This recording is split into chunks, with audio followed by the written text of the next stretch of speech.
Okay, तो भैया लिख लो हेडिंग, स्टार्ट कर रहे हैं न्यूक्लियाई चैप्टर। सिंपल सा चैप्टर है, थ्योरेटिकली है मोस्टली, सिर्फ एक आधे कॉन्सेप्ट पे ही कुछ एक फॉर्मूला होता है उस हिसाब से। बिल्कुल। ओके, सबसे पहले बात करो एटम्स चैप्टर में जो रदरफोर्ड ने क्या क्या कंक्लूजंस क्या क्या फाइंड कर लिया था भाई। तो हमें पता है कि यार रदरफोर्ड अल्फा स्कैटरिंग एक्सपेरिमेंट से उसने कुछ ऑब्जर्वेशंस दिए थे, कुछ कंक्लूजंस दिए थे। भैया क्या क्या थे कंक्लूजंस अल्फा स्कैटरिंग पार्टिकल से?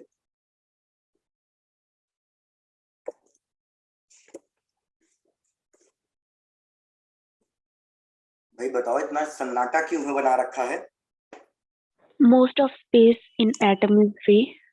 भाई बिल्कुल, हमारा फर्स्ट कंक्लूजन ये था कि यार उसने बोला कि एटम के अंदर जो हमारा मोस्ट ऑफ द स्पेस है, मतलब ऑलमोस्ट 90% ऑफ द स्पेस की बात करूं तो जो ये हमारे पास 90% ऑफ द स्पेस है ये बिल्कुल खाली है, वेकेंट है।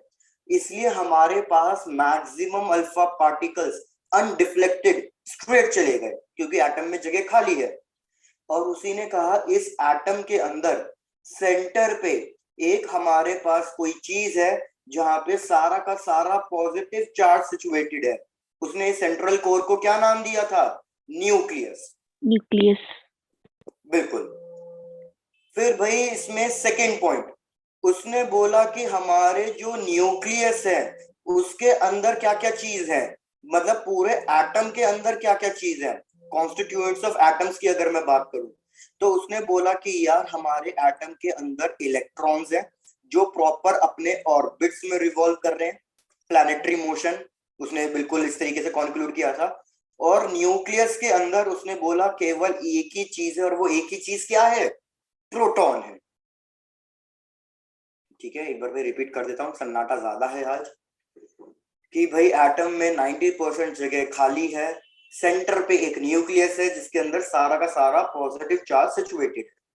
और अगर मैं एटम्स के कॉन्स्टिट्यूएंट्स मतलब एटम के पार्टिकल्स की बात करूं तो एटम में दो ही पार्टिकल हैं, दैट इज इलेक्ट्रॉन जो ऑर्बिट में रिवॉल्व कर रहे हैं एंड प्रोटॉन जो न्यूक्लियस के अंदर है। भाई बिल्कुल। और उसने फिर बाद में हमें न्यूक्लियर साइज बता दिया कि यार जो हमारा न्यूक्लियर साइज है वो फर्मी लेवल के अंदर है, फेम्टोमीटर के अंदर है एक तरीके से। और ये उसने प्रूव किया डिस्टेंस ऑफ क्लोजेस्ट अप्रोच से एंड इम्पैक्ट पैरामीटर से। चेक करो यहां तक की चीजें सारी क्लियर है? Yes, sir. क्या इलेक्ट्रॉन का चार्ज और प्रोटॉन का चार्ज दोनों सेम है, दैट इज 1.6 इंटू 10⁻⁻19 कूलम्स। चलो, अब इस चैप्टर में क्या करना है भैया, मेन चीज चैप्टर के नाम से ही पता चल रहा है कि अब हमें मेनली पढ़ना है अबाउट न्यूक्लियस। क्यों? न्यूक्लियस से रिलेटेड क्या क्या कॉन्सेप्ट है और न्यूक्लियस क्या क्या कर सकता है। भैया न्यूक्लियस बहुत इंपॉर्टेंट चीज है, बहुत भारी कॉन्सेप्ट है इसमें। तो मेन न्यूक्लियस के बारे में भैया स्टडी तब हो पाई जब हमारा इलेक्ट्रॉन डिस्कवर हो पाया।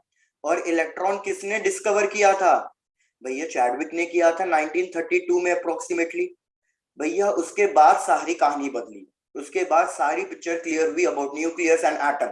भाई चैडविक ने क्या बोला कि हमारा न्यूक्लियस के अंदर केवल और केवल प्रोटॉन नहीं है, भैया न्यूक्लियस के अंदर और क्या क्या चीजें हैं? Neutrons. भाई बिल्कुल, हमारे इस न्यूक्लियस के अंदर एक प्रोटॉन है।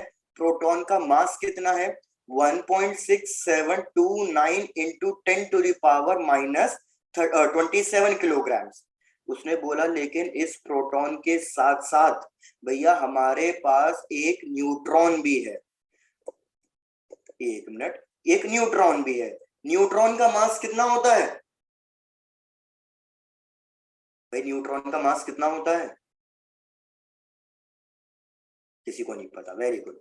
1.6749 इंटू 10⁻⁻27 kg। तो एक बार मेरे को चेक करके बताओ न्यूट्रॉन और प्रोटॉन का मास में कुछ ज्यादा डिफरेंस है या बहुत हल्का सा डिफरेंस है?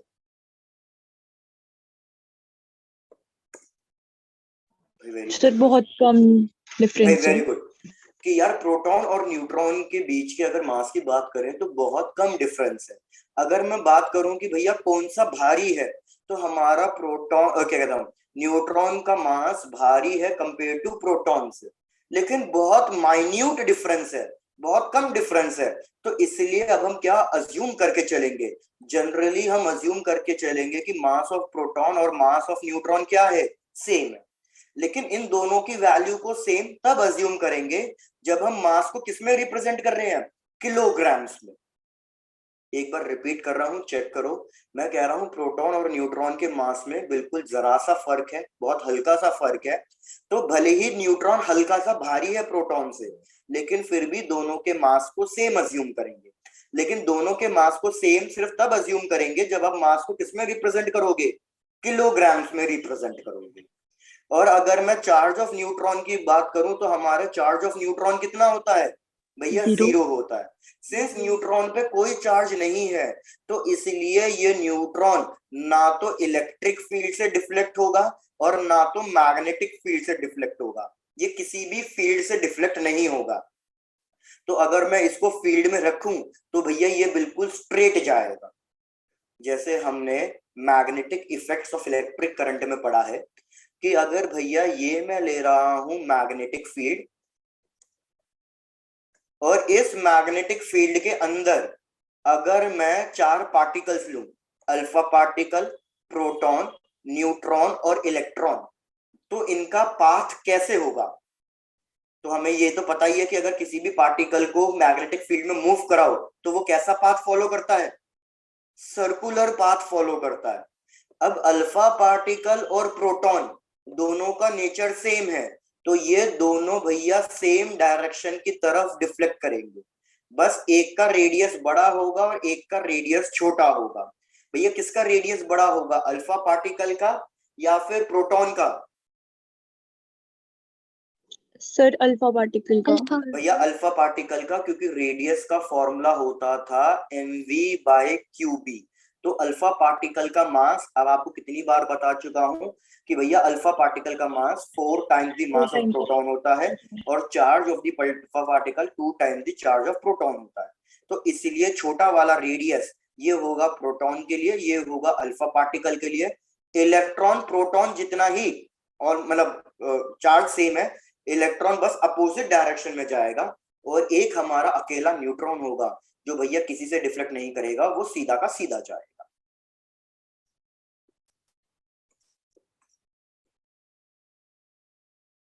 भैया स्लाइड किसी को नहीं दिख रही है क्या? नो सर दिख रही है। नो सर दिख रही है। दिख रही है। जतिन एक बार आप चेक करो आपकी साइड से क्या प्रॉब्लम आ रहा है, लगता है नेटवर्क इश्यू होगा आपका, नहीं तो एक बार लीव करके फिर से ज्वाइन कर लो। तनिष्क कोई बात नहीं, आप आराम से क्या कहते हैं, अगर रेस्ट करना है तो रेस्ट कर लो, बाद में रिकॉर्डिंग देख लेना, हेल्थ पे लोड लेने की जरूरत नहीं है। पहले एक बार चेक कर लो यहाँ तक सारी बातें क्लियर हैं, थ्योरेटिकल ही चीज चल रही है अभी तक, कोई ज्यादा मैंने वो नहीं एक्सप्लेन किया अभी तक। डन। डन। अब भैया न्यूट्रॉन का काम क्या क्या है, भैया चैडविक ने क्या क्या ऑब्जर्वेशंस करी। उसने एक चीज तो ये ऑब्जर्व कर लिया कि भैया न्यूक्लियस के अंदर हमारे पास 2 चीजें हैं, प्रोटॉन एंड दी न्यूट्रॉन। दूसरी चीज उसने क्या बताई कि भैया हमारा जो ये न्यूट्रॉन है, ये न्यूट्रॉन ही रिस्पॉन्सिबल है किसी भी एक न्यूक्लियस को स्टेबिलिटी प्रोवाइड कराने के लिए। न्यूट्रॉन्स का काम क्या है, to provide stability to the nucleus. Nucleus भी भैया स्टेबल और अनस्टेबल हो जाता है। जैसे खुद सोचो, अगर मैं एक न्यूक्लियस की बात कर रहा हूं तो न्यूक्लियस के अंदर पॉजिटिव पॉजिटिव है, तो पॉजिटिव पॉजिटिव तो क्या करना चाहिए, रिपेल करना चाहिए। अगर पॉजिटिव पॉजिटिव रिपेल करेगा तो भैया फिर ये न्यूक्लियस फॉर्म कैसे होगा, मतलब इस पॉजिटिव पॉजिटिव के रिपल्शन को कोई कैंसिल करने वाला भी तो होना चाहिए। क्या ये बात समझ में आई है? Yes sir. तो इसलिए इस न्यूक्लियस के अंदर भैया इसको फॉर्मेशन के लिए, इसको स्टेबिलिटी प्रोवाइड करने के लिए कौन हेल्प करता है भैया, वो हेल्प करते हैं न्यूट्रॉन्स। तो इसलिए न्यूट्रॉन्स बहुत बहुत इंपॉर्टेंट पार्टिकल्स बन जाते हैं कि भैया न्यूट्रॉन न्यूक्लियस को स्टेबिलिटी प्रोवाइड करते हैं।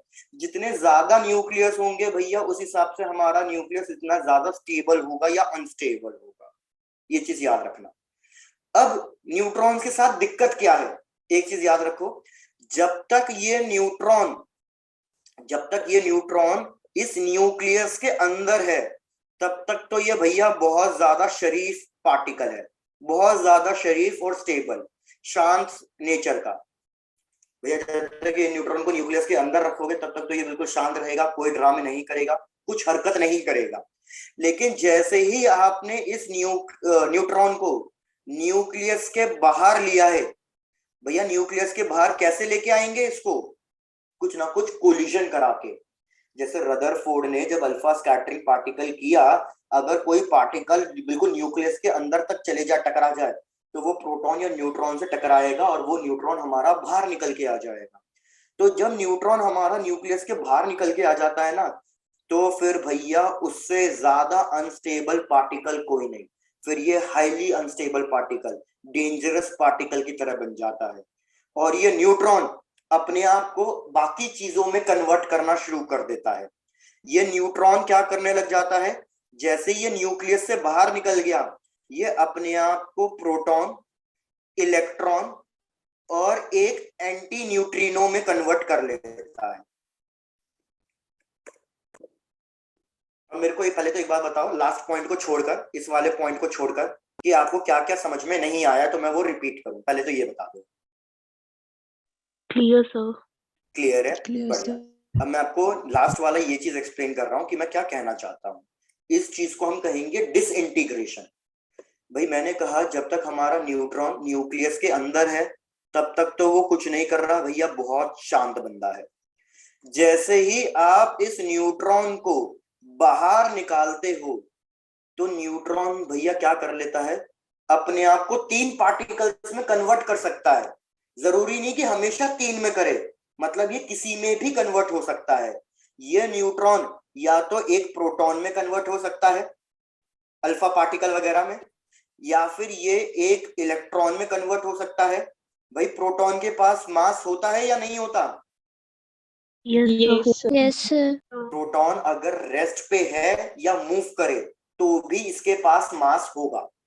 तो m नॉट को हम कहते हैं रेस्ट मास। इसका रेस्ट मास 0 नहीं होता और इसके पास चार्ज की भी कोई ना कोई वैल्यू होती है। सिमिलरली अगर इलेक्ट्रॉन निकल रहा है, न्यूट्रॉन इलेक्ट्रॉन में कन्वर्ट हो रहा है, तो भैया इलेक्ट्रॉन का भी कुछ ना कुछ मास होता है, चाहे इलेक्ट्रॉन मूव करे या ना करे, और इसके पास कुछ चार्ज होता है। लेकिन एक और पार्टिकल होता है जिसको हम कहते हैं एंटी न्यूट्रिनो। ये एंटी न्यूट्रिनो बिल्कुल फोटॉन्स की तरह काम करता है। एंटी न्यूट्रिनो बिल्कुल फोटॉन्स की तरह क्या काम करता है, इसके पास ना तो कोई चार्ज है, चार्ज कितना है 0, और अगर ये पार्टिकल रेस्ट पे है तो इसका रेस्ट मास भी कितना होता है 0 होता है। इसलिए इसको न्यूट्रिनो मतलब न्यूट्रॉन की तरह कहा गया है। न्यूट्रॉन की तरह कहा क्यों गया है, क्योंकि इसके पास चार्ज कितना है 0, और चार्ज 0 सिर्फ न्यूट्रॉन के पास होता है। लेकिन इसको एंटी नाम भी दे दिया। एंटी नाम क्यों दे दिया, क्योंकि न्यूट्रॉन के पास मास भी होता है लेकिन इसके पास तो मास भी नहीं है। लेकिन इसके पास मास सिर्फ तब तक नहीं है जब तक ये रेस्ट पे है। जैसे अगर ये एंटी न्यूट्रिनो मूव करने लग जाएगा तो इसके पास भी मास आ जाएगा, बिल्कुल सेम एज फोटॉन्स की तरह।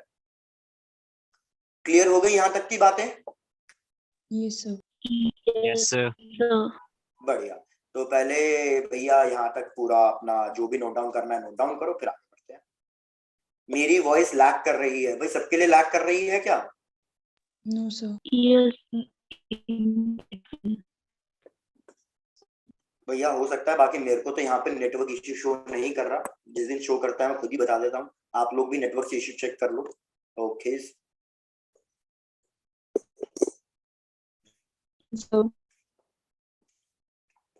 अब भैया एक चीज याद रखो, हम इस चैप्टर में पढ़ेंगे न्यूक्लियर रिएक्शन। अच्छा बीच बीच में कट हो रही है, ठीक है, तो शायद से फिर मेरा ही नेटवर्क इश्यू होगा, बाकी शो तो नहीं कर रहा है। पहले आप यहाँ तक पूरा नोट डाउन कर लो भैया। फर्स्ट स्लाइड पूरी नोट डाउन हो गई है? Yes sir. Yes sir. ये सेकंड वाली भी? Yes, sir. डन। अब ये थर्ड वाली,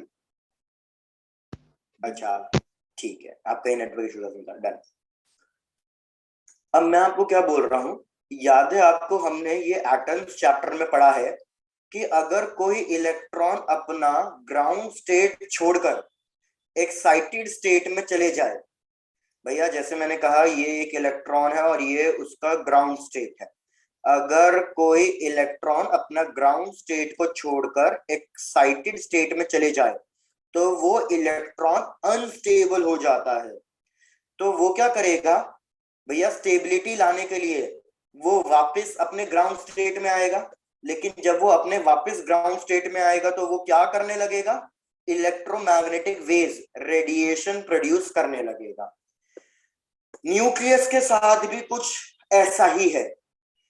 हमारे पास भैया जैसे मैंने कहा न्यूट्रॉन न्यूक्लियस को स्टेबिलिटी प्रोवाइड करता है, तो हमारे पास दो तरीके के न्यूक्लियस बन जाएंगे, एक बन जाएगा स्टेबल न्यूक्लियस और एक बन जाएगा अनस्टेबल न्यूक्लियस। तो अगर मेरे पास न्यूक्लियस अनस्टेबल है तो पता ये क्या करने लग जाता है, ये न्यूक्लियस अपने आप टूटने लग जाता है, और न्यूक्लियस के टूटने को हम क्या कहेंगे, डिसइंटीग्रेशन कहेंगे। क्या ये बात समझ में आ रही है? Yes, sir. मतलब बिल्कुल एक बॉम्ब की तरह लो कि भैया बॉम्ब के अंदर जब तक स्टेबल है चल रहा है कुछ नहीं होगा, अनस्टेबल हो गया तो ये बॉम्ब एक्सप्लोड करेगा, तो मतलब इसके पार्टिकल टूट जाएंगे, इधर उधर सब भाग जाएंगे। तो न्यूक्लियस के साथ भी यही हो रहा है, न्यूक्लियस जब तक स्टेबल है तब तक तो बहुत अच्छी बात है, लेकिन जैसे ही न्यूक्लियस अनस्टेबल हो गया तो ये न्यूक्लियस टूटेगा, ये अपने आप टूट जाएगा, इसके प्रोटॉन न्यूट्रॉन सब दूर दूर भाग जाएंगे, और जब ये न्यूक्लियस टूटेगा तो इस प्रोसेस को हम कहेंगे डिसइंटीग्रेशन, और इसी चीज को हम कहते हैं न्यूक्लियर रिएक्शन, जो रेडियो एक्टिव सब्सटेंस की वजह से होती है। तो न्यूक्लियर रिएक्शन के अंदर बेसिकली हम क्या कर रहे हैं भैया, हम न्यूक्लियस को तोड़ रहे हैं या फिर हम न्यूक्लियस को जोड़ रहे हैं। ये चीजें क्लियर हुई? Yes, sir. Yes, sir. आपने ये तो बचपन से ही पढ़ते आ रहे हो ना, न्यूक्लियर रिएक्शन दो होते हैं, कौन से दो होते हैं न्यूक्लियर रिएक्शन भैया, एक होता है फिजन और एक क्या होता है, So fusion. फ्यूजन। फिजन और फ्यूजन में क्या डिफरेंस है, किसके अंदर न्यूक्लियस को तोड़ रहे हैं और किसके अंदर जोड़ रहे हैं? Fission में तोड़ रहे हैं, Sir. fusion में जोड़। भाई वेरी गुड, फिजन में हम क्या कर रहे हैं, किसी एक बड़े न्यूक्लियस को तोड़ रहे हैं छोटे छोटे न्यूक्लियस में, क्योंकि जो छोटा छोटा न्यूक्लियस होगा भैया वो स्टेबल होगा, तो बड़ा वाला न्यूक्लियस अनस्टेबल था, उसको छोटे छोटे टुकड़ों में तोड़ा और वो छोटे छोटे टुकड़े स्टेबल है वो उसमें जा रहे हैं। फ्यूजन में उल्टा हो रहा है, जो छोटे छोटे न्यूक्लियस अनस्टेबल थे उनको भैया हमने कंबाइन किया, एक तरीके से ज्वाइन किया और उसको एक बड़े न्यूक्लियस में कन्वर्ट कर दिया। अब यार एक चीज, न्यूक्लियर रिएक्शन में कौन पार्टिसिपेट करता है, इलेक्ट्रॉन, प्रोटॉन या न्यूट्रॉन? Neutron. तो भैया बिल्कुल सही, याद रखना कि हमारा न्यूक्लियर रिएक्शन में पार्टिसिपेट करता है न्यूट्रॉन, तो इसलिए न्यूट्रॉन सबसे इंपॉर्टेंट पार्टिकल है न्यूक्लियस का, क्योंकि इसी की वजह से सारे न्यूक्लियर रिएक्शन ट्रिगर होंगे, मतलब स्टार्ट होंगे। अब न्यूट्रॉन ना तो इलेक्ट्रिक फील्ड ना तो मैग्नेटिक फील्ड, किसी से कोई फर्क नहीं पड़ता, इसलिए याद रखना न्यूक्लियर रिएक्शन को आप कभी भी चेंज नहीं कर सकते, मतलब न्यूक्लियर रिएक्शन जिस स्पीड से होगा, जैसे भी हो रहा होगा, वो अपनी मर्जी का मालिक है। आप उस न्यूक्लियर रिएक्शन के अंदर ना तो उसकी स्पीड चेंज करा सकते हो ना कुछ करा सकते हो, आप उसके साथ कोई चेंजेस नहीं करा सकते, ना कोई केमिकल चेंजेस ना कोई फिजिकल चेंजेस, आप कुछ चेंजेस नहीं करा सकते। ये चीजें क्लियर हुई? Yes, sir. Yes, sir. जैसे आपने ये तो पढ़ ही रखा होगा, सन के अंदर भी न्यूक्लियर रिएक्शन ही तो हो रहा है, तभी तो वो कंटिन्यूअसली इतने सालों तक एनर्जी दे पा रहा है। तो न्यूक्लियर रिएक्शन के अब में कोई चेंजेस, जैसे सन मैं भैया जो सन के अंदर जो न्यूक्लियर रिएक्शन वगैरह कुछ भी हो रहा है मैं उसके अंदर कोई चेंजेस नहीं करा सकता, एक ये सबसे बड़ा ड्रॉबैक भी है, और एक कह सकते हो एडवांटेज तो नहीं लेकिन मेनली एक ड्रॉबैक है सबसे बड़ा, कि भैया हम न्यूक्लियर रिएक्शन के अंदर कोई चेंजेस नहीं करा सकते। ये एक बहुत बड़ा ड्रॉबैक हो जाता है। मतलब ये एक ऐसी एनर्जी है जिसको आप कभी भी कंट्रोल नहीं कर सकते, इसलिए न्यूक्लियर एनर्जी सबसे डेंजरस एनर्जी कही जाती है कि भैया इसको हम कभी भी अपने कंट्रोल में नहीं ले सकते। आई होप आपको ये क्लियर हुआ होगा। Yes, sir. Yes, sir. बढ़िया। Yes, sir.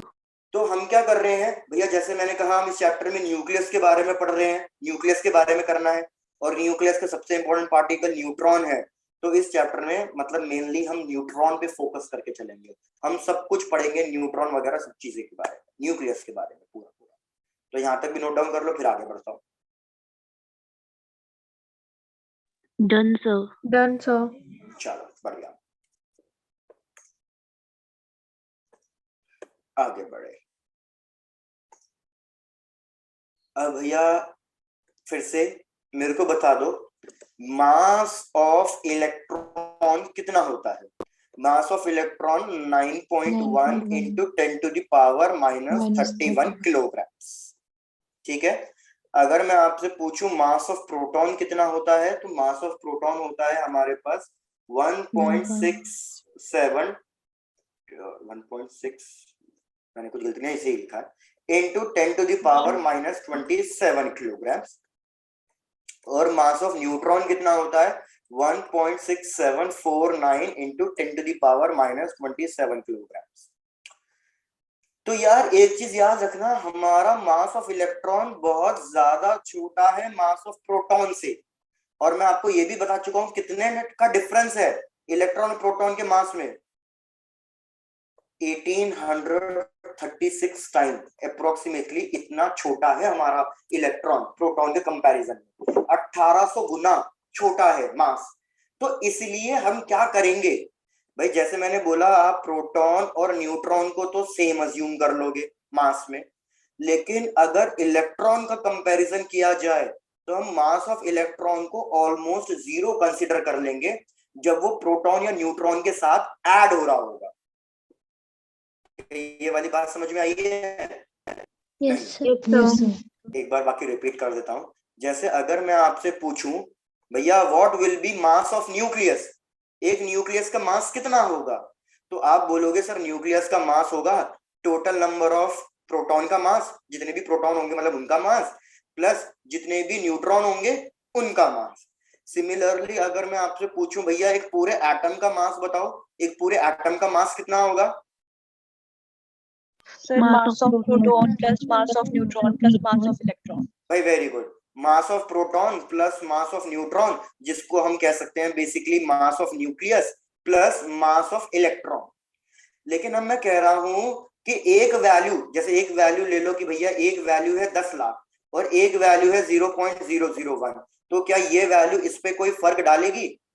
No, No, sir. sir. तो यही चीज इधर भी हो रही है कि भैया हमारा प्रोटॉन एक तो पहले से ही इतना भारी है, न्यूट्रॉन उससे भी थोड़ा भारी है, और ऊपर से उनमें कुछ ना कुछ मल्टीप्लाई भी हो रहा होगा। जैसे एक न्यूक्लियस के अंदर 4 प्रोटॉन होंगे 4 न्यूट्रॉन होंगे इस तरीके से। तो उस केस में इलेक्ट्रॉन का मास बहुत छोटा होने की वजह से इसको निग्लेक्ट कर दिया जाता है, इसको 0 बना लिया जाता है। तो अगर मैं आपसे कभी भी पूछूं कि एक एटम का मास कितना होगा, तो उसके अंदर आप हमारे इस इलेक्ट्रॉन को कंसीडर करोगे ही नहीं, आप सिर्फ किसको कंसीडर करोगे? मास ऑफ न्यूक्लियस को। क्या ये वाली बात क्लियर हुई है? Yes, sir. लेकिन Yes, sir.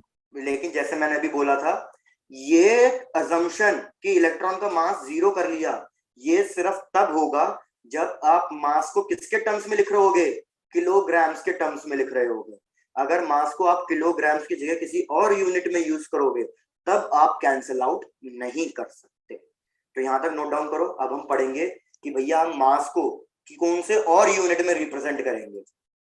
और आपने केमिस्ट्री में पढ़ी रखा होगा मास को हम एक और यूनिट होता है किसमें रिप्रेजेंट करेंगे? Mass of smaller particles.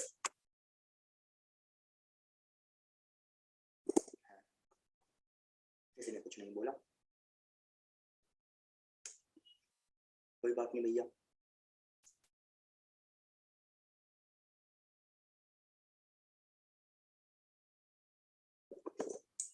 जैसे हो जाए बता देना, ये वाला भी। मोहिनी बिल्कुल ठीक, एटॉमिक मास यूनिट, AMU।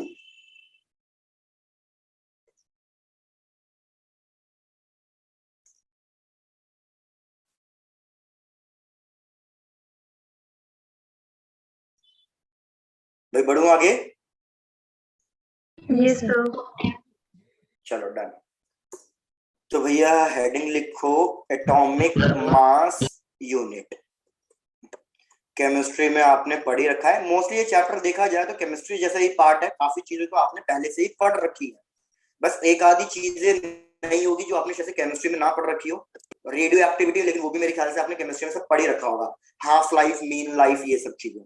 चलो अब यार हम बार बार अभी तक मास को किलोग्राम्स में लिख रहे हैं, लेकिन याद रखो यार माइक्रोस्कोपिक पार्टिकल का मास इतना छोटा है कि बार बार उसको किलोग्राम्स में लिखना कन्वीनियंट नहीं है।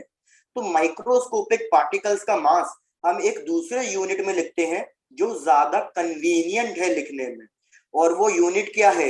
एटॉमिक मास यूनिट है, दैट इज AMU, जिसका ऐसा यूनिट मतलब इसको रिप्रेजेंट भी हम न्यू से कर सकते हैं। अब मेरे को बताओ एक AMU की डेफिनेशन क्या होती है? What is one atomic mass unit? तो एक एटॉमिक मास यूनिट क्या होता है भैया? कार्बन 12 का जो मास होगा ना, उसको 1/12 से डिवाइड कर देंगे। तो इसकी डेफिनेशन बन गई, one atomic mass unit is mass 1/12 of mass of carbon 12 atom. Check करो क्या ये वाली बात समझ में आई है?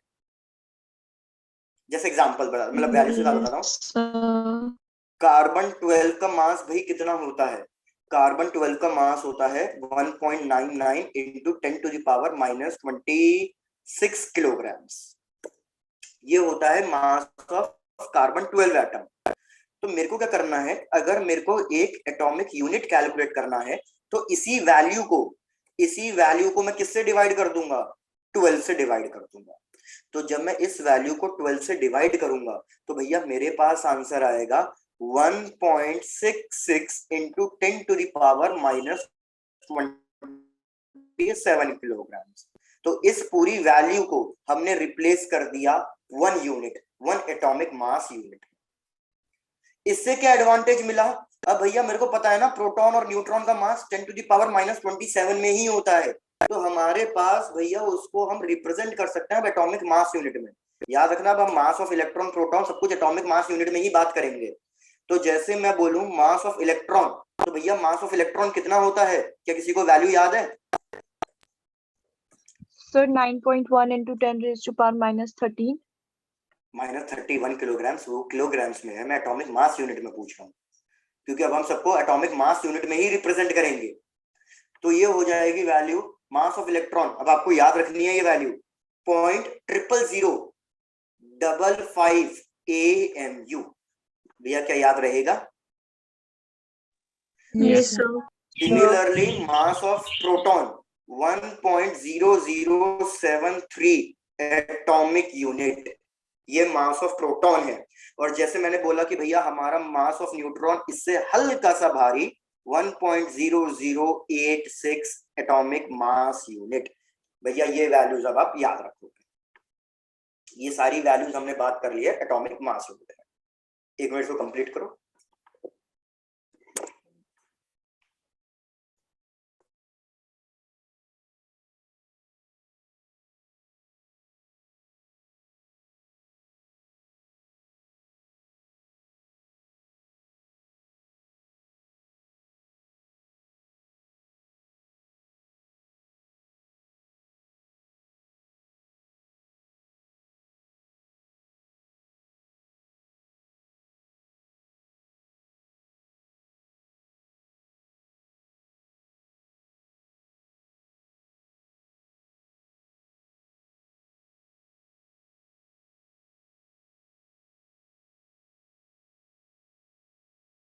भाई जैसे कंप्लीट हो जाए बता देना, आगे बढ़ता हूँ। Done, sir. डन। तो जैसे इसमें एक बिल्कुल फुद्दू सा क्वेश्चन टाइप क्या है कि यार आप मेरे को क्या मास ऑफ हाइड्रोजन एटम बता सकते हो कि मास ऑफ हाइड्रोजन एटम कितना लिखूं मैं?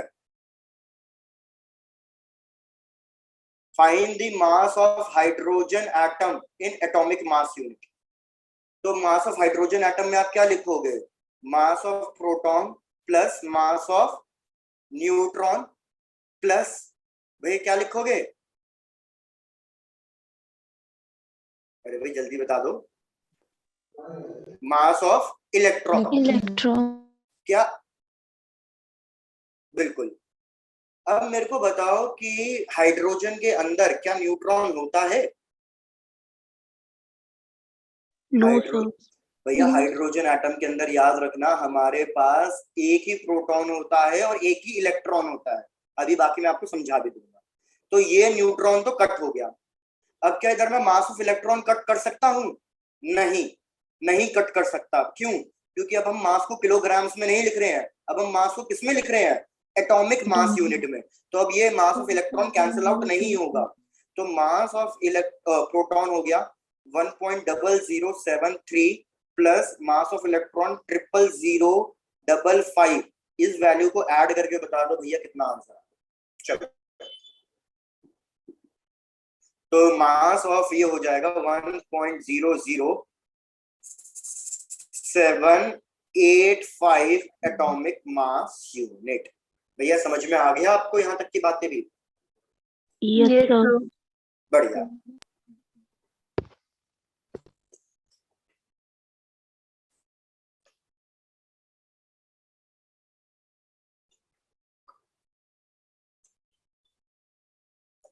अब देखो क्या एक्सप्लेन कर रहा हूं मैं यार। अगर मैं किसी भी एलिमेंट को रिप्रेजेंट करना चाहूं तो उसके केमिकल सिंबल को हम डिनोट कर रहे हैं एक्स से।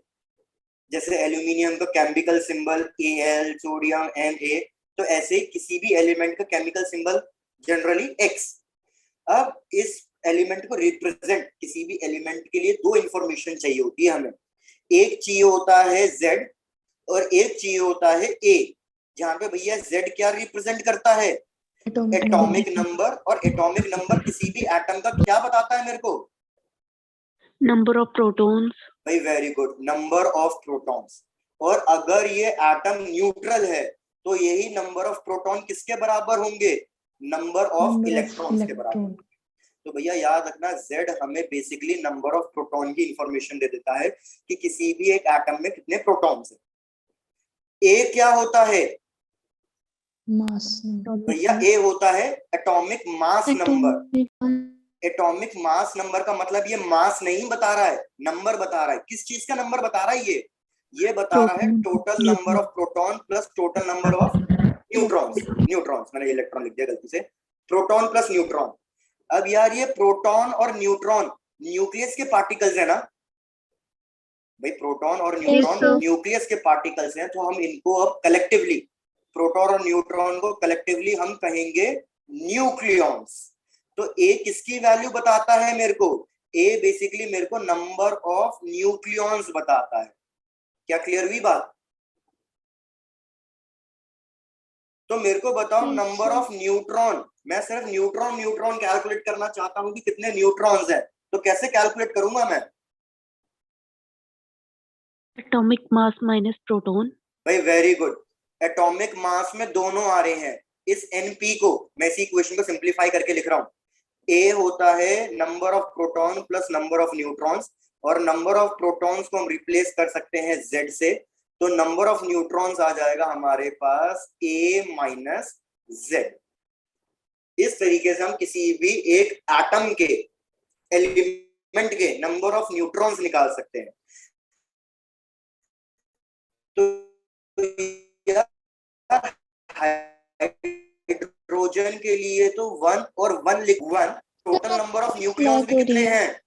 हाँ, अब मेरे पास नोटिफिकेशन आ गया, इंटरनेट कनेक्शन अनस्टेबल, अब लैग कर रही है। Yes, sir. एक बार रिपीट, यहाँ तक चेक करो पहले। यहाँ तक समझ में आ गया था आपको कि नंबर ऑफ न्यूट्रॉन्स कैसे फाइंड करना है? Yes, sir. Yes, sir.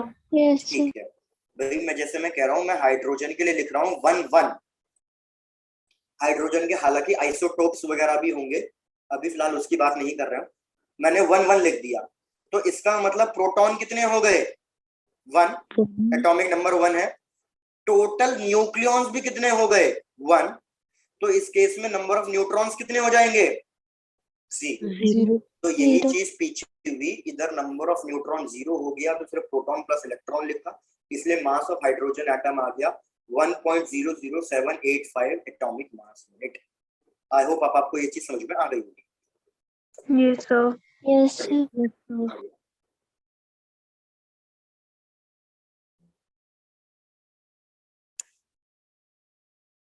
Done, sir. Done, चलो बढ़िया। अब जैसे न्यूक्लियस के एक लास्ट इंफॉर्मेशन, मतलब वैसे देखा जाए तो मेन चीज कि यार न्यूक्लियस का साइज रदरफोर्ड ने इतना तो बता ही दिया था कि भैया फर्मी लेवल में होगा, फर्मी मीटर्स में होगा, लेकिन ये न्यूक्लियस का साइज डिपेंड किस पे करेगा ये चीज तो उसने बताई नहीं। उसने बस इतना तो बता दिया फर्मी मीटर में होगा, लेकिन भैया किस पे डिपेंड करेगा ये सब तो उसने कुछ बताया ही नहीं। तो ये सब चीजें भैया बाद में पता चली कि हमारा जो न्यूक्लियस का साइज होगा वो किस पे डिपेंड करेगा। तो आज हम बात करेंगे न्यूक्लियस के साइज की और न्यूक्लियस की डेंसिटी की। प्लीज थोड़ा सा ध्यान देना, इस पे अगेन क्वेश्चन बन जाता है, न्यूक्लियर साइज एंड डेंसिटी।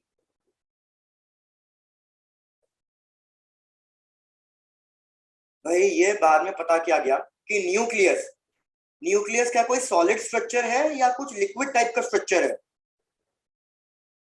पहले तो ये बताओ। Liquid. बिल्कुल भैया, याद रखना न्यूक्लियस कोई सॉलिड ऑब्जेक्ट नहीं है जो उसके पास फिक्स शेप हो। न्यूक्लियस हमारा सॉलिड नहीं बल्कि लिक्विड टाइप स्ट्रक्चर है।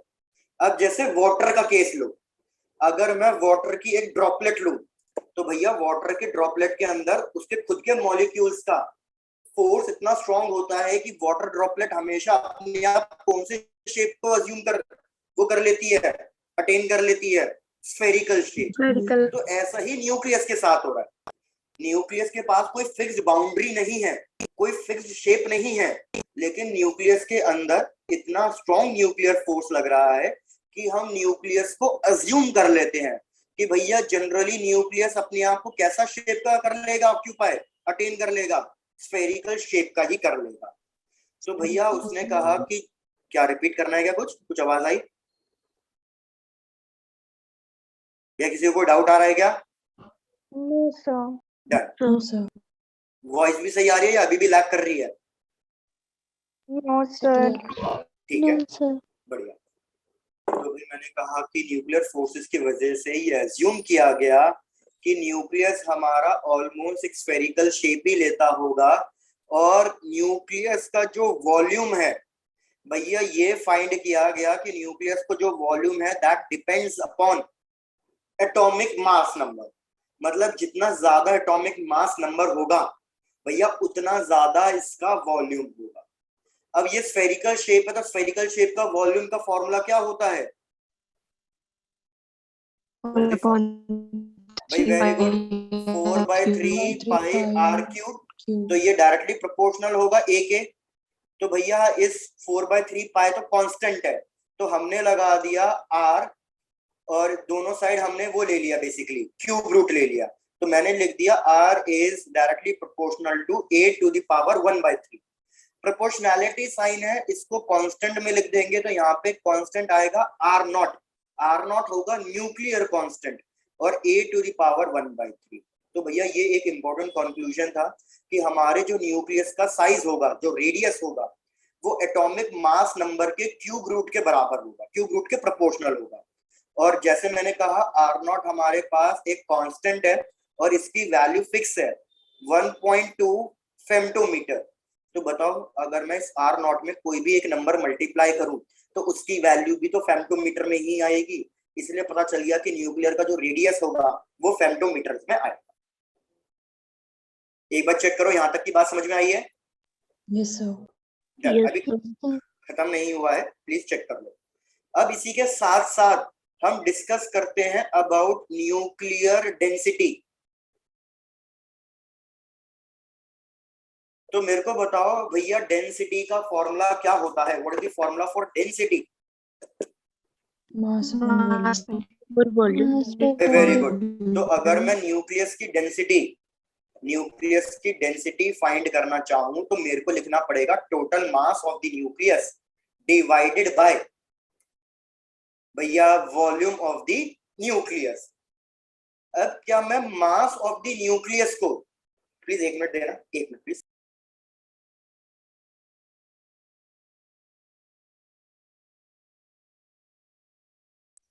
हाँ सॉरी, हाँ अब भाई वॉल्यूम को तो मैं यहाँ पे रिप्लेस कर दूंगा 4/3 पाई आर क्यूब, और आर क्यूब की जगह क्या मैं डायरेक्टली लिख सकता हूं कि ये ए बन जाएगा? नहीं, आपको नहीं समझ में आया, कोई बात नहीं। अभी एक भाई मेरे को बताओ मास ऑफ द न्यूक्लियस कितना लिखूं, न्यूमरेटर का बताओ, मास ऑफ द न्यूक्लियस कितना लिखूं? Sir, mass of 120 mass of neutron. भाई तो मास ऑफ द न्यूक्लियस यही लिखना पड़ेगा ना, mass of proton plus mass of neutron. Mass of neutron. भैया क्या ये चीजें समझ में आ रही हैं आपको, या इसमें कुछ रिपीट करना है मेरे को? Sir, clear है. क्लियर है ना?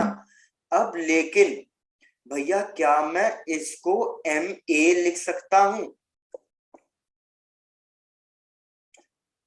समझो पहले, लोगों को डाउट होगा, समझो भाई। अज्यूम कर लो इसके अंदर मैंने 3 प्रोटॉन लिए और मैंने ऐसे सपोज 2 न्यूट्रॉन या 3 न्यूट्रॉन सेम नंबर ले लिया, तो मेरे को बताओ आप मास ऑफ द न्यूक्लियस कितना लिखोगे? भैया आप मास ऑफ द न्यूक्लियस लिखोगे 3 times the mass of proton plus 3 times the mass of neutron. अरे भैया ये हो गया टोटल मास ऑफ प्रोटॉन, ये हो गया टोटल मास ऑफ, एक मिनट मैंने कुछ गलत लिखा क्या? एक मिनट प्लीज चेक करने दो, मैंने कुछ गलत किया क्या? नहीं। तो यार मास ऑफ प्रोटॉन और मास ऑफ न्यूट्रॉन दोनों हमने क्या लिए थे? बराबर लिए थे, तो ये तो m हो गया। बचा क्या? ये 3 क्या है? ये 3 है नंबर कि भैया कितने न्यूक्लियॉन्स इस न्यूक्लियस के अंदर प्रेजेंट है, तो उसको मैं a से रिप्रेजेंट कर सकता हूं या नहीं कर सकता? Yes, sir. तो इसलिए भैया मास ऑफ द न्यूक्लियस की जगह हम क्या लिख सकते हैं? Mass into a। अब चेक कर लो, अब कोई दिक्कत? No, sir. बढ़िया। तो यार इधर आ जाएगा MA और नीचे था वॉल्यूम, तो भैया वॉल्यूम के लिए हो जाएगा 4/3 पाई आर क्यूब की जगह मैं भैया सीधे सीधे A लिख सकता हूं ना, क्योंकि यही तो हमें बताया था कि r cube is directly proportional to A, और तभी तो हमने R को A टू द पावर 1/3 लिखा था। तो इधर R क्यूब आ रहा है, R क्यूब आ रहा है, तो इसकी जगह मैं क्या लिख सकता हूँ? R0 cube into A। अब चेक करके बता दो ये चीज भी समझ में आ गई है? इसका क्यूब करूंगा तो इसका भी क्यूब हो जाएगा और ये हट जाएगा। तो अब चेक करो क्या क्या कैंसिल आउट हो गया। तो भैया ये कैंसिल आउट हो गया, ये कैंसिल आउट हो गया, कोई दिक्कत? No, sir. बढ़िया। तो यार मास ऑफ प्रोटॉन और मास ऑफ न्यूट्रॉन ये तो एक कांस्टेंट वैल्यू है, 4/3 भी कांस्टेंट वैल्यू है और R0 भी कांस्टेंट वैल्यू है। जब आप इन सारी वैल्यूज को सब्स्टिट्यूट करोगे तो डेंसिटी ऑफ न्यूक्लियस आपके पास आएगी, प्लीज ध्यान देना, 2.30 into 10 to the power 17 kilograms पर मीटर क्यूब। भैया ये जो न्यूक्लियस की डेंसिटी है ये फिक्स है, चाहे कोई भी एलिमेंट क्यों ना हो, क्योंकि ये जो न्यूक्लियस की डेंसिटी है वो एटॉमिक मास नंबर पर डिपेंड ही नहीं कर रही, एटॉमिक मास नंबर तो कैंसिल ही हो गया। तो हमारे पास जो ये न्यूक्लियस की डेंसिटी है ये क्या आ रही है? ये एक फिक्स वैल्यू कांस्टेंट आ रही है। तो चाहे मैं एल्यूमिनियम की बात करूं, सोडियम की बात करूं, सीजियम की बात करूं, किसी भी की बात करूं, हाइड्रोजन, हीलियम, जो भी आपको पता है, पूरे जितने भी एलिमेंट एग्जिस्ट कर रहे हैं नेचर में, सबके न्यूक्लियस की डेंसिटी क्या है? सेम है। क्या ये चीज समझ में आ गई है? Yes, sir. अब अगर मैं बात करूं डेंसिटी ऑफ वाटर, भैया density of water 1 into 10 to the power 3 kilograms पर मीटर क्यूब होती है। अगर मैं डेंसिटी ऑफ आयरन की बात करूं, आयरन की density approximately 7.8 into 10 to the power 3 KG पर मीटर क्यूब होती है।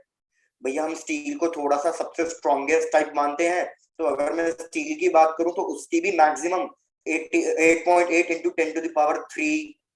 भैया मर्क्यूरी की भैया और भी ज्यादा 13.6 इंटू 10 टू द पावर 3। तो एक चीज देखो, इन पूरे मटेरियल की, वाटर, आयरन, स्टील, इन सबकी जो डेंसिटी है और जो न्यूक्लियस की डेंसिटी है, भैया बहुत ह्यूज डिफरेंस आ रहा है। मतलब हमारे न्यूक्लियस की डेंसिटी मटेरियल से बहुत बहुत ज्यादा होती है। क्या ये चीज समझ में आई है? Yes, sir. Yes, sir. अब इसमें कंफ्यूजन लोगों को लग जाता है, क्या लगता है कि सर ये कैसे हो सकता है? भैया जैसे ये ऑब्जेक्ट है, इसके अंदर न्यूक्लियस है, तो इस न्यूक्लियस की डेंसिटी इतनी ज्यादा है, तो इस पूरे पेन की डेंसिटी कम कैसे हो सकती है? किस किसके दिमाग में ये डाउट आ रहा है? भाई जैसे मैं क्या बोलना No, चाह रहा हूँ sir. No समझो। doubt. मैं कहना चाह रहा हूँ कि ये कोई एक मटेरियल लिया और मैंने कहा कि ये इसके अंदर बहुत सारे एटम्स हैं और इस एटम के अंदर न्यूक्लियस है, जो ये डॉट बना रहा हूं ये न्यूक्लियस है।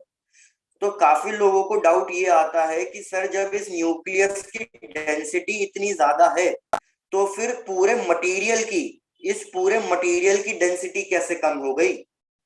भाई सिमिलरली मैं यहाँ पे लिख रहा हूँ, न्यूक्लियस की डेंसिटी बहुत बहुत ज्यादा होती है पूरे एटम की डेंसिटी से। मतलब इसकी एटम की डेंसिटी भी बहुत कम होती है न्यूक्लियस कंपैरिजन में, और फिर हमारे मटेरियल की भैया उसकी तो डेंसिटी एटम से भी कम हो गई। ये कैसे हुआ ये बताओ? तो इसका साफ एक्सप्लेनेशन क्या है भैया? डेंसिटी इस पे डिपेंड करती है कि कोई चीज कितना टाइटली पैक्ड है, कितना टाइटली पैक्ड है। तो यही चीज के आप यहाँ पे कर सकते हो, अज्यूम समझ सकते हो। भैया न्यूक्लियस के अंदर हमारा प्रोटॉन और न्यूट्रॉन इतने ज्यादा टाइटली पैक्ड है, इतने ज्यादा टाइटली पैक्ड है स्ट्रॉन्ग न्यूक्लियर फोर्स की वजह से, कि उनकी डेंसिटी 10⁻17 के टर्म्स में आ रही है। क्या ये बात क्लियर हुई? Yes, sir. एक मिनट देना Yes, प्लीज। sir. एक मेरा पेन गिर गया। हाँ, तो भैया मैं फिर से बोल रहा हूँ कि न्यूक्लियस के अंदर प्रोटॉन और न्यूट्रॉन इतने ज्यादा टाइटली पैक्ड हैं कि उनकी डेंसिटी 10⁻17 में आ गई। लेकिन अगर मैं एटम की बात करूं तो क्या एटम के अंदर हमारा सब कुछ बहुत ज्यादा टाइटली पैक्ड है क्या? नहीं। No, atom sir. के अंदर तो 90% ऑफ द स्पेस क्या थी? खाली थी। तो मतलब न्यूक्लियस के अंदर चीजें टाइटली पैक्ड है, एटम के अंदर चीजें टाइटली पैक्ड नहीं है। सर बट सर रदरफोर्ड ने तो बोला था न्यूक्लियस में तो बहुत ज्यादा स्पेस फ्री होता है। नहीं प्रतिभा, उल्टा कह रहे हो, न्यूक्लियस के अंदर तो स्पेस फ्री है ही नहीं।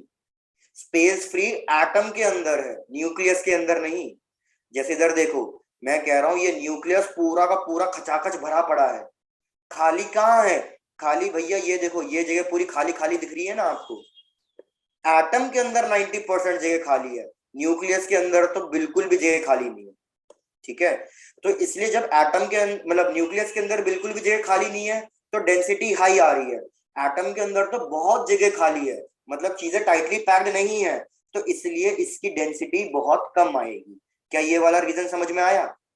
Yes, sir. Yes, sir. फिर सेम वही चीज कि भैया मटेरियल के अंदर भी तो आइटम्स बिल्कुल टाइटली पैक्ड नहीं है, कहीं ना कहीं उनके बीच में भी स्पेस है, इंटर एटॉमिक स्पेस, जो आपने पढ़ रखा होगा कहीं केमिस्ट्री में। एटम्स के बीच में भी स्पेस होती है, तो उनके बीच में भी स्पेस है, तो इसलिए मटेरियल की जो डेंसिटी है भैया वो भी हमारी कम होगी काफी न्यूक्लियस से कंपैरिजन। आई होप आपको ये चीज क्लियर हो गई होगी। ये पूछा जाता है न्यूक्लियस की डेंसिटी भैया याद रखना पूरे एटम के कंपैरिजन में बहुत ज्यादा है, बहुत ज्यादा, और ये फिक्स वैल्यू है। किसी भी एटम का मतलब किसी भी एलिमेंट, किसी भी एटम का न्यूक्लियस वैल्यू फिक्स है 2.30 इंटू 10⁻17। चलो नोट डाउन कर लो, और कुछ डाउट है तो पूछो। Crystal clear? वेरी गुड भैया, वेरी गुड।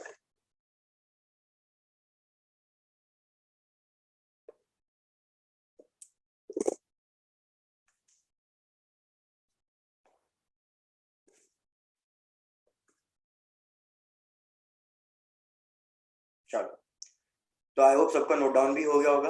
अब नेक्स्ट चीज पे बढ़ते हैं। अब थोड़ा सा शायद से आपको कंफ्यूजन लगेगा। जतिन फिर से स्लाइड इज नॉट विजिबल। भैया बाकी लोगों को दिख रही है slide? Yes, sir. Yes, sir. Jatin फिर तुम्हारा ही इशू आ रहा है कुछ, चेक कर लो, मैं वेट कर रहा हूँ इतने।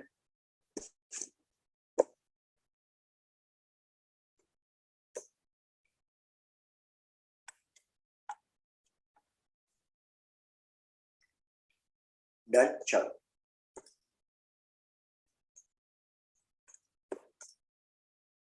भैया आज की topic, last topic, energy mass equivalence.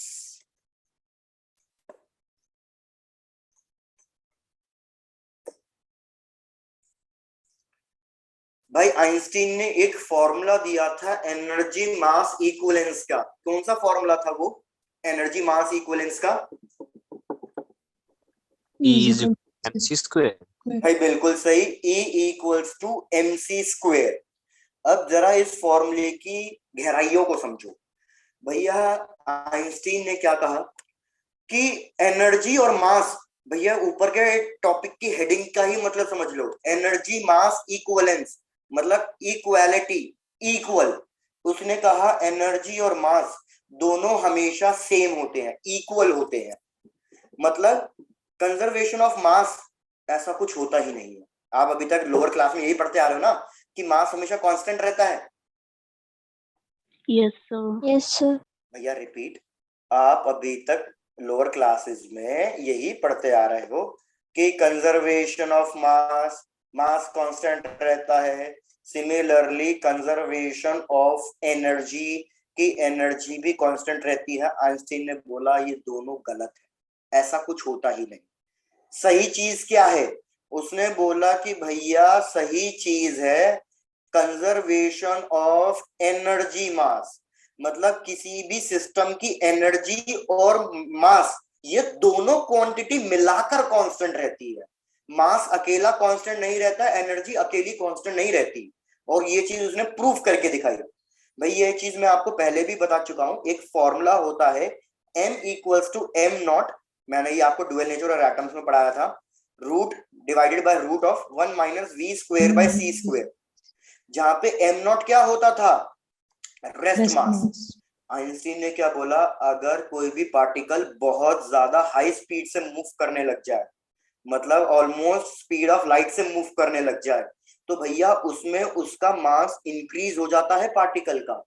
तो फिर बताओ मास कांस्टेंट कहाँ रहा? इधर तो मास इंक्रीज कर रहा है, लेकिन ये मास आया कहां से? जैसे मैं भाग रहा हूं बहुत तेज और मेरा मास बढ़ गया, तो मेरे अंदर मास आया कहां से? तो आइंस्टीन ने बोला कि भैया ये आया कहां से? उसने बोला यही तो इक्वेशन से आया। उसने बोला भैया एनर्जी को आप किस में कन्वर्ट कर सकते हो? मास में। और सिमिलरली मास को आप किस में कन्वर्ट कर सकते हो? एनर्जी में कन्वर्ट कर सकते हो। तो जब हम बहुत ज्यादा स्पीड से भागते हैं तो हमारी जो काइनेटिक एनर्जी है, हमारी जो एनर्जी है, वो किस में कन्वर्ट होना शुरू हो जाती है? ऊपर वाला एनर्जी मास में कन्वर्ट होना शुरू हो जाती है, इसलिए ऑब्जेक्ट का मास इंक्रीज कर जाता है। तो इधर एनर्जी कांस्टेंट नहीं हुई, एनर्जी डिक्रीज हो गई है, और मास भी कांस्टेंट नहीं हुआ क्योंकि मास इंक्रीज हो गया है। लेकिन जो हमारी इनिशियल मास और एनर्जी थी टोटल, उतनी ही फाइनल मास और एनर्जी आएगी। तो इसलिए क्या चीज कांस्टेंट रहेगी? ना तो मास ना तो एनर्जी, एनर्जी मास का सम कांस्टेंट रहेगा। क्या ये चीज समझ में आया? Yes, sir. Yeah. अब हमें इसका उल्टा करना है। हमें क्या करना है? हमें मास को एनर्जी में कन्वर्ट करना है। अब हमें उल्टा करना है। तो भैया देखो क्या चीज है, यहाँ पे एक्सप्लेन कर रहा हूं। अभी मैंने आपको बताया था कि mass of nucleus logically, theoretical, भाई मेरे हिसाब से तो यही होना चाहिए ना कि total mass of proton plus total mass of neutron. भैया हमारे हिसाब से तो यही होना चाहिए हमेशा कि जितने भी प्रोटॉन है जितने भी न्यूट्रॉन है उनको ऐड करो, मास ऑफ न्यूक्लियस मिल जाएगा। लेकिन प्रैक्टिकली क्या देखा गया कि मास ऑफ न्यूक्लियस छोटा, कम आ रहा है mass of proton plus mass of neutron से। तो आप ये बताओ ऐसा क्यों हो रहा होगा? जैसे एग्जांपल, भैया यहाँ पे मैंने 3 प्रोटॉन लिए, 3 न्यूट्रॉन लिए, तो हमें तो यही लगता था कि मास ऑफ न्यूक्लियस होना चाहिए 3 times mass of proton, 3 times mass of neutron. लेकिन भैया हमने देखा ये तो उल्टा हो रहा है, हमारा न्यूक्लियस तो छोटा पड़ रहा है, मतलब इन सबको ऐड किया तो न्यूक्लियस का मास कम निकल के आ रहा है। तो ऐसा क्यों हो रहा है? ये मास में जो कमी आ रही है ये किस वजह से आ रही है? और ये मास जो कम हो रहा है ये कहाँ जा रहा है? क्या भैया आपको कॉन्सेप्ट समझ में आ गया जो मैं आपसे पूछना चाह रहा एनर्जी हूँ? में एनर्जी में चेंज। भाई वेरी गुड, एनर्जी में चेंज हुआ, लेकिन वो कौन सी एनर्जी में चेंज हुआ, आप उस चीज को समझो यार। इलेक्ट्रोस्टैटिक्स में सर प्लीज रिपीट कर दो। रिपीट करता हूँ, चलो भाई। सपोज जैसे कि मैं बोल रहा हूं हमारे एक क्लासरूम ले लो कि भैया मेरे पास क्लासरूम में भैया 10 लड़के हैं, 10 मेल्स, और भैया हमने कह दिया कि भैया 5 फीमेल्स है। चलो, तो अगर मैं पूछूं कि भैया पूरे क्लासरूम का टोटल मास कितना होगा, तो कितना बताओगे? 15। 15 15 कैसे बता दिया? ऐड कैसे कर दिया भैया? मेल्स का अलग है, फीमेल्स का अलग है, तो आप 10 मेल्स का मास चेक करोगे, है ना? यस समझ में आ गया? जैसे ऐसा करो, सबको एक साथ ही ले लो। चलो भैया मैं कह रहा हूँ क्लासरूम में 10 स्टूडेंट्स हैं, नहीं तो आप कंफ्यूज हो जाओगे। तो अगर मैं पूछूं पूरे क्लास का मास कितना होगा, तो आप क्या बताओगे कि भैया मास ऑफ 10 स्टूडेंट्स। क्या ये चीज समझ में आ रही है? यस भाई सपोज मैंने कह दिया हर एक बच्चे का मास, अज्यूम कर लिया, मैंने कहा हर एक बच्चे का मास 50 किलो है, तो मेरे को बताओ पूरी क्लास का मास कितना आएगा?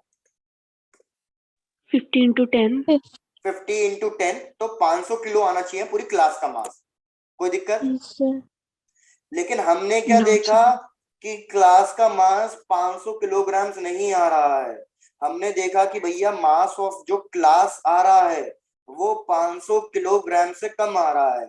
जैसे अज्यूम कर लो कि मास ऑफ क्लास भैया 490 किलोग्राम ही आया, तो ये 10 किलो कहाँ गया? मेरा क्वेश्चन ये है। और ऐसा क्यों हो रहा है?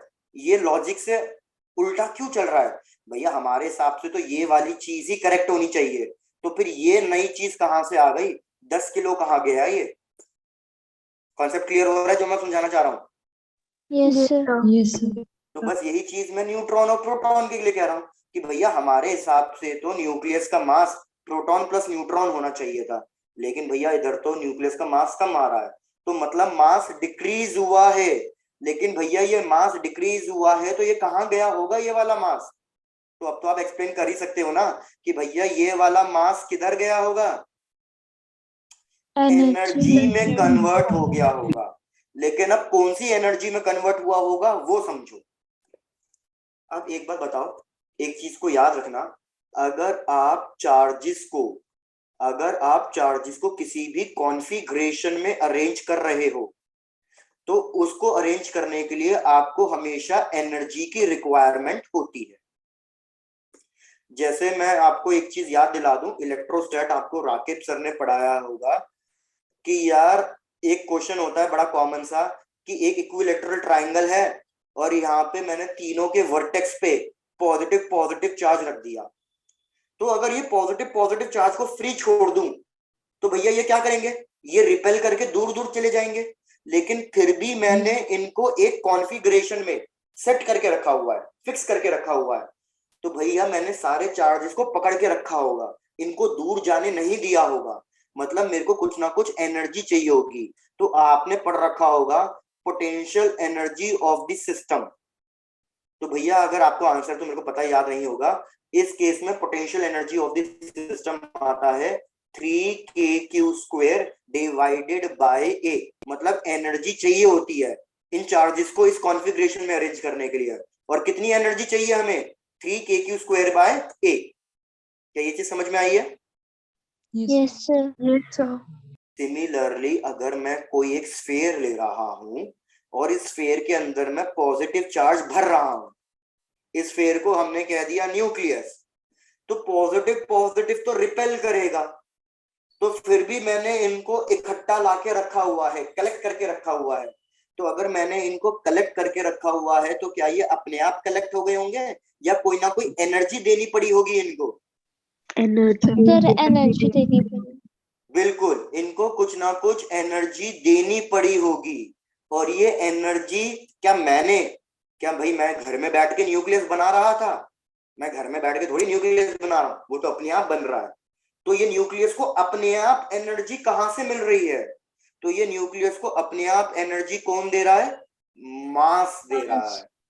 तो भैया प्रोटॉन और न्यूट्रॉन ने क्या कहा कि भैया ऐसा कर, तू थोड़ा सा हमारा मास ले ले और जो तेरे को एनर्जी की रिक्वायरमेंट है तू उतनी एनर्जी बना ले, और वो एनर्जी किस चीज में यूटिलाइज कर दे? न्यूक्लियस को फॉर्म करने। चीजें हुई clear? Yes, sir. Yes, sir. अब जो ये एनर्जी हमें मिली है मास की हेल्प से, जो न्यूक्लियस को फॉर्म करने में काम आ रही है, तो इस एनर्जी को उसने एक नाम दे दिया कि भैया जो एनर्जी न्यूक्लियस को फॉर्म करेगी, न्यूक्लियस को बनाने में हेल्प करेगी, उस एनर्जी को हम कहेंगे बाइंडिंग एनर्जी। तो बाइंडिंग एनर्जी की डेफिनेशन क्या हो गई? दो डेफिनेशन होती है। आप अभी पहली वाली डेफिनेशन को थोड़ा सा समझो। पहली डेफिनेशन कहलाती है कि बाइंडिंग एनर्जी वो अमाउंट ऑफ एनर्जी है जो हमें चाहिए न्यूक्लियस को बनाने के लिए। तो अगर मैं इसी चीज को टेक्निकल लैंग्वेज में बोलूं, तो टेक्निकल लैंग्वेज में इसकी डेफिनेशन हो गई, binding energy is the amount of energy required to bring the charges from infinity and form a nucleus. भैया हो गई क्लियर बातें? Yes, sir. बढ़िया। Yes, sir. तो कंप्लीट करो यहाँ तक। Binding energy is the amount of energy required to bring the charges from infinity and form a nucleus. Sorry. Done, sir. Done. बस अब एक लास्ट छोटी सी चीज बची है, आज ही कर देते हैं इसको भी। भाई मैं कह रहा हूं न्यूक्लियस बनाने के लिए कुछ एनर्जी लगी। एग्जाम्पल ले लेते हैं। भाई जैसे मैंने कहा ये एक न्यूक्लियस है, इस न्यूक्लियस को बनाने के लिए कुछ एनर्जी लगी 7.6 इलेक्ट्रॉनिक वोल्ट। तो अगर इसको बनाने में इतनी एनर्जी लग रही है तो मेरे को बताओ, अब मैं इस न्यूक्लियस को तोड़ना चाहता हूं, तो इस न्यूक्लियस को तोड़ने के लिए भी कुछ ना कुछ एनर्जी चाहिए, क्योंकि अब स्ट्रॉन्ग न्यूक्लियर फोर्स लग रहे हैं। स्ट्रॉन्ग न्यूक्लियर फोर्स की वजह से ये टाइटली पैक्ड हो गया। तो भैया मेरे को तोड़ने के लिए एनर्जी चाहिए, क्योंकि न्यूक्लियर फोर्स के अगेंस्ट काम करना पड़ेगा। तो कितनी एनर्जी चाहिए कि मेरे को इस न्यूक्लियस को तोड़ने के लिए? एक बार रिपीट। मैंने कहा भैया इतनी एनर्जी मेरे को लगी, इतनी एनर्जी मेरे को चाहिए थी न्यूक्लियस को बनाने के लिए। तो अब इस न्यूक्लियस को तोड़ने के लिए कितनी एनर्जी चाहिए होगी? अरे तो जितनी एनर्जी बनाने में लगी उतनी ही एनर्जी क्या लगेगी? -7 तोड़ने में भी। तोड़ने। भाई समझ में आ रही है ये चीज? Yes, sir. भाई जितनी एनर्जी बनाने में लगती है उतनी ही एनर्जी तोड़ने में भी लगेगी, क्योंकि इतनी ही एनर्जी ने तो न्यूक्लियस को बनाया। तो इतनी जैसे हम याद है मैंने आपको एटम्स में बताया था कि जैसे ये एक ऑर्बिट है, ये ऑर्बिट के अंदर इलेक्ट्रॉन रिवॉल्व कर रहा है और इस इलेक्ट्रॉन की एनर्जी -13.6 है। तो इस इलेक्ट्रॉन को कितनी एनर्जी दूं जिससे ये इलेक्ट्रॉन अपना ऑर्बिट छोड़कर इन्फिनिटी पे चले जाए? Positive Plus 13.6. 13.6 electric volt. तो यही चीज तो हमने करा। भैया जितनी इसकी एनर्जी थी उतनी ही एनर्जी मैंने दे दी, बस पॉजिटिव में दे दी। तो भैया उससे उसकी एनर्जी 0 हो गई और वो फ्री हो गया। तो यही चीज यहाँ पे भी है, जितनी एनर्जी न्यूक्लियस बनने में लगेगी उतनी ही एनर्जी तोड़ने में भी लगेगी। तो यही बाइंडिंग एनर्जी की सेकेंड स्टेटमेंट है और हम इसी पे काम करेंगे कि binding energy is the amount of energy to break the nucleus and separate the charges to infinity. पहले पास ला रहे थे इंफिनिटी से, अब तोड़कर इसी पास को हम कहां लेके जा रहे हैं? इंफिनिटी पे लेके जा रहे हैं। क्या बाइंडिंग एनर्जी की डेफिनेशन समझ में आ गई जो हमें काम करना है? Yes. तो लिख लो बाइंडिंग एनर्जी की अब ये proper definition, amount of energy required to break the nucleus.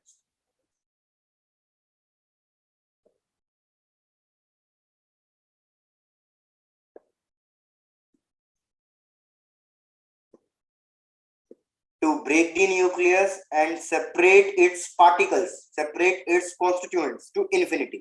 वो मैं नहीं लिख रहा हूं, मैं मेन इतना लिख रहा हूं, आप प्लीज पूरी डेफिनेशन लिख लेना। Amount of energy required to break the nucleus and separate its particles या कॉन्स्टिट्यूएंट्स टू इंफिनिटी।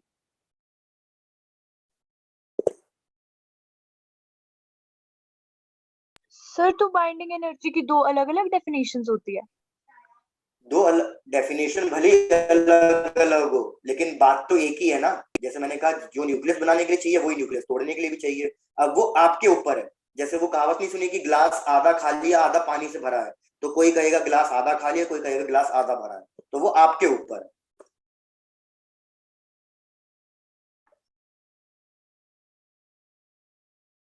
क्या बात समझ में आ गई है? Yes, sir. Done. Yes, sir.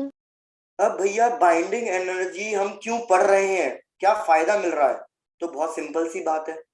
अगर किसी न्यूक्लियस की बाइंडिंग एनर्जी कम है तो उस न्यूक्लियस को आसानी से तोड़ सकते हो या डिफिकल्टी से तोड़ना पड़ेगा? Easily. भाई very good. Easily. Binding energy amount of energy था ना न्यूक्लियस तोड़ने के लिए। तो अगर किसी भी न्यूक्लियस की बाइंडिंग एनर्जी कम है तो वो न्यूक्लियस इजीली टूट जाएगा, और जो न्यूक्लियस इजीली टूट जाए उस न्यूक्लियस को हम कहेंगे अनस्टेबल। तो हमें पता चल गया कि किसी भी न्यूक्लियस की अगर बाइंडिंग एनर्जी कम है तो वो अनस्टेबल न्यूक्लियस होगा, और अगर वो अनस्टेबल न्यूक्लियस है तो वो क्या करने लग जाएगा? वो डिसइंटीग्रेशन करने लग जाएगा। और अगर किसी भी न्यूक्लियस की बाइंडिंग एनर्जी ज्यादा है तो मतलब उसको तोड़ने में बहुत ज्यादा मेहनत लगेगी, तो मतलब वो न्यूक्लियस स्टेबल है, तो उसका डिसइंटीग्रेशन नहीं होगा। बस सिंपल सी बात। तो न्यूक्लियर रिएक्शन के अंदर कौन से एलिमेंट या रेडियो एक्टिव सब्सटेंस का मतलब है जिनके अंदर न्यूक्लियस टूटता है, तो रेडियो एक्टिव सब्सटेंस की खासियत क्या होगी? उनकी बाइंडिंग एनर्जी कम होगी या उनकी बाइंडिंग एनर्जी ज्यादा होगी? Binding energy कम। भाई वेरी गुड। तो याद रखना ये चीज कि सारे रेडियो एक्टिव मटेरियल जैसे यूरेनियम, हाइड्रोजन, हीलियम, ये सब हुआ, इन रेडियो एक्टिव सब्सटेंस की भैया बाइंडिंग एनर्जी कम होती है, इसलिए उनका न्यूक्लियस अनस्टेबल होता है और इसलिए वो न्यूक्लियर रिएक्शन करने लग जाते हैं। तो बस यही थी कहानी आज के लिए, इतना ही। चेक करो, थ्योरेटिकल चीजें थी जितनी भी हमने कर ली हैं। क्या कोई डाउट है तो पूछो। No sir, clear. क्लियर है, बढ़िया। चलो डन। तो भैया tata, bye bye, take care, enjoy.